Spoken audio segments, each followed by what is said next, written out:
என்ன யோசிக்கிறேன்னு பாருங்களா, அம்மா பெத்த அம்மா வந்து தவறிட்டாங்க. அதை ஏற்றுக்க முடியல இவங்களால.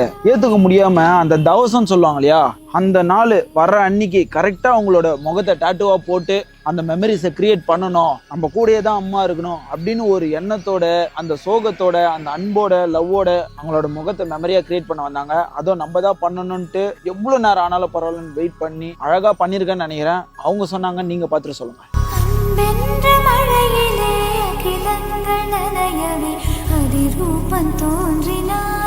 ஸோ பார்த்தீங்களா அம்மாவோட முகத்தை. இங்கே ஒரு விஷயம் புரியுதுங்களா, அந்த பிரிவு ஒரு அது கம்மியான நாள் தானே இருக்கும், அந்த நாள் வரைக்கும் கூட ஏற்றுக்க முடியல பார்த்தீங்களா. ஆனால் எங்களுக்கு என்ன சந்தோஷம்னா, அந்த நாளில் அவங்க அம்மாவை திருப்பி கொடுத்த அந்த சந்தோஷம் இருக்குது. ஸோ இந்த மாதிரி நிறைய பேரோட உறவுகள் பிரிஞ்சிருப்பாங்க. ஸோ அதை ஏற்றுக்க முடியாது. கண்டிப்பாக H2O Dad Studio வாங்க, உங்கள் உறவை உங்கள் கையில் கொடுப்போம். கான்டாக்ட் பண்ணுங்கள். இந்த மாதிரி பிரிவில் கஷ்டப்படுறவங்க ஃப்ரெண்டுக்கு இந்த வீடியோ ஷேர் பண்ணிட்டு நம்ம பேஜை ஃபாலோ பண்ணிக்கோங்க.